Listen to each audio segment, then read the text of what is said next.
Hello there, welcome to Venture Capital. I'm Katie Bilbeam. It's our 10th show. Thank you for your company. Now this week, the US government shut down. No, not here, guys. We paid our bills. There's no budget issue. Let's get on with the show. So just as the US economy was beginning to show the first signs of a recovery, it manages to bang into a wall. Well, a ceiling anyway. So how did the health of the biggest, most powerful economy in the world manage to get itself into such a mess? Well, actually, it's all to do with the squabbling between politicians over health. Meanwhile, the health of the US economy is at risk. The question seems to be about who can hold their nerve the longest, Obama's healthcare supporters or the Tea Party Republicans. Meanwhile, the clock is ticking. Now, the real nail-biter comes on the 17th of October, when the debt ceiling will be breached and the health of the economy will really be on the line, because the US government will run out of cash. And while US politicians are all busy arguing about money, economic damage to the already fragile economy is intensifying. According to independent research and macroeconomic advisors, if the shutdown was to last 2 weeks, then it would result in a loss of about $233 billion. So let's first get to the epicenter of it all with RT's Liz Wall reporting from Washington. A lot of uncertainty as the government shutdown continues with no end in sight. Right now, about 800,000 federal workers have been furloughed and are not sure if they will get back pay when the government reopens. Well, this government shutdown is historic. It hasn't happened in 17 years, and the worry is the effect that it will have on an already fragile economy. Well, the cost of the shutdown on the overall economy is estimated to be around $300 million per day. According to one market research firm, that's more than $1.6 billion per week. But the financial worries do not end at this shutdown. Another deadline looms here in Washington, and that's the debt ceiling deadline. If Congress doesn't come to a deal to raise the debt ceiling, the Treasury Department says the U.S. will run out of money to pay its bills. Now, that could send ripple effects on the economy, with investors losing faith. There could be implications with the value of the dollar, and we could see unemployment rise. With the government shutdown, partially shut down, national parks have been closed. Social services that help new mothers and children have been suspended, and research at the National Health Institute has been halted. The Republicans have been trying to pass bills to fund some of these programs piece by piece, but Democrats are saying it's all or nothing, including the Affordable Care Act at the heart of this deadlock at the Capitol. Well, as of now, there is no clear end in sight, and with each day that passes, more economic uncertainty. In Washington, Liz Wall, RT. Now, for more financial analysis, I'm joined by Mark Rubenstein from investment finance company Metropole. Mark, can you give me an idea as to how all of this is affecting the US economy specifically? Of course, overall, it's negative. The shutdown, it shaves off growth from the economy. On average, we estimate that it could shave about 10 basis points of the growth for every week of a shutdown. But again, it's not such a catastrophe from the market standpoint. What would be a catastrophe is the next battle, if it's lost, the battle to raise the country's debt ceiling. So what areas of the US economy are particularly vulnerable then, Mark? One area that is, of course, is one of the most important industries in the U.S. economy is the housing industry, and housing is being adversely affected because banks and credit institutions, they cannot effectively issue mortgages when they don't have access to the government data, which helps them to verify the applicant's income and other things. And since the government agencies are shut down, or operate at bare minimum, banks have problems accessing this data. So that could severely slow down the mortgage issuance process, and that could dent a very nascent housing recovery in the States. Mark, what about US Treasuries, though? When will the pressure be felt there? The impact, the U.S. Treasury is the most important financial instrument currently in the financial market. So any trouble with this instrument, that's going to spell big trouble for the world financial system. But given the importance of U.S. Treasury for the health of the world financial system, the chances that the compromise is not going to be found are very slim. And what about the US dollar then? Are we expecting a fallout? The conditions that have been created with this government shutdown and the potential battle for the debt ceiling limit, all these conditions will likely to prevent the U.S. Fed Reserve from tapering this stimulus in the near future. So there are now consensus now shifting to the Fed cutting its rate of monthly purchases further down the road in the future. So the current consensus is that we're going to see the cut at the December meeting, announced in the December meeting. I mean, I think we're not going to see it before the beginning of next year, and perhaps even deep into the first quarter of next year. So this all continues to pressure the dollar.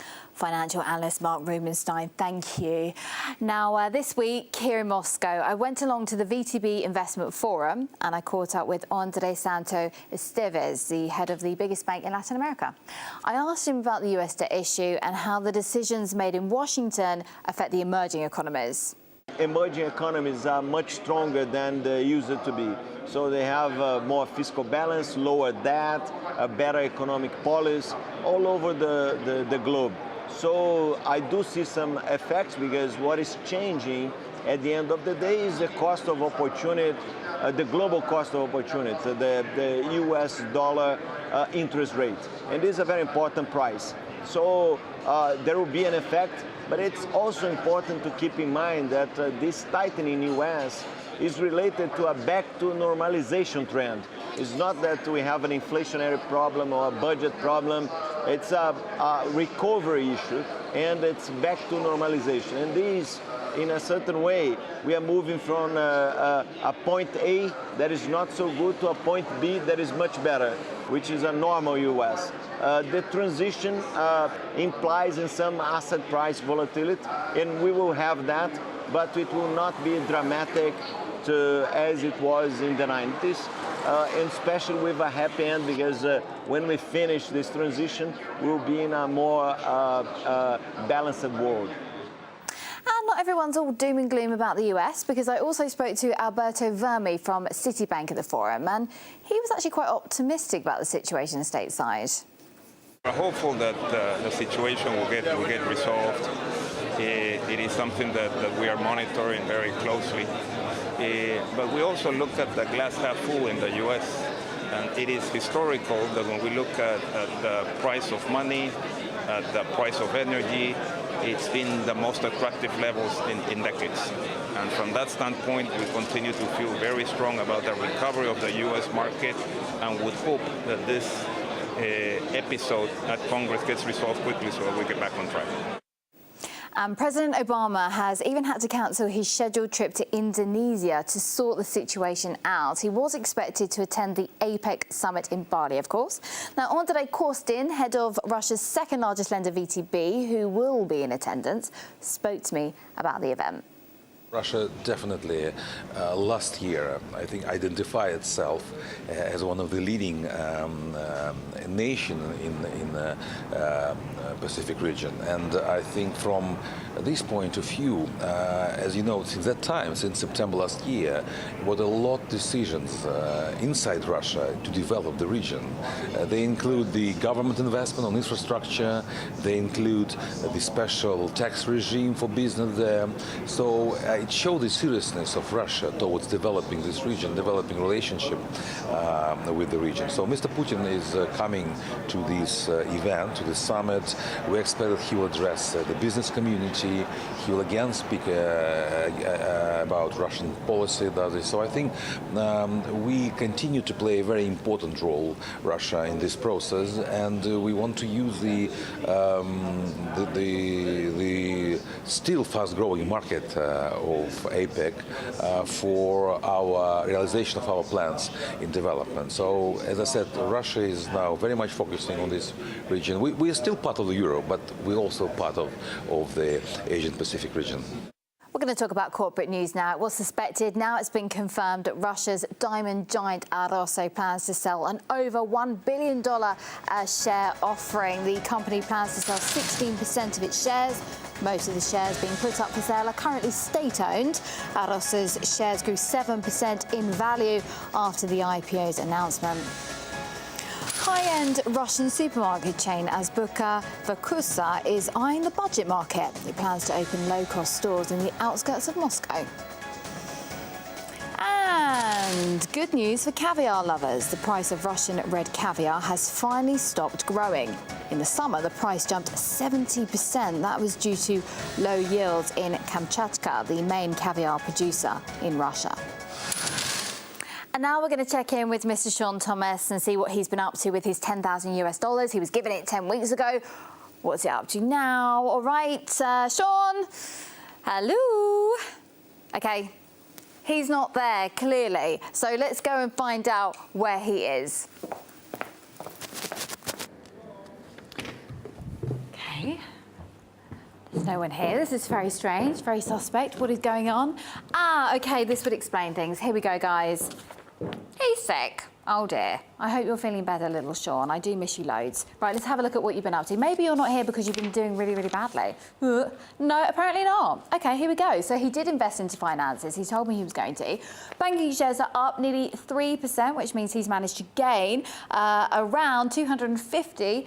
So well done to you. And that brings his total up to $9,593, which means he's close to breaking even. So I hope that's making you feel a little bit better there, Sean.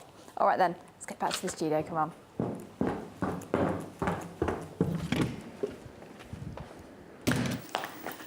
Okay, I'm back. And it's been another controversial week for the tumultuous world of the Bitcoin. The online marketplace Silk Road was closed down this week and the FBI seized $3.6 billion worth of the virtual currency. Now, Silk Road allowed users to trade in illegal drugs that required the use of the Bitcoin. As a consequence, the value of the Bitcoin plummeted more than $140. But fans of the virtual currency claim that plenty of illegal practices have been carried out using the US dollar, the British pound, the Russian ruble, or any other global currency, and that all this really demonstrates is that the coin can be used illegally, or legally, of course. Now that's it for today's Venture Capital. I will indeed be back next week, same place, same time. So if you'll excuse me, I'm going to go see how Mr. Sean Thomas is doing. I'm going to go and bring him some grapes and some tea and lots of nice things.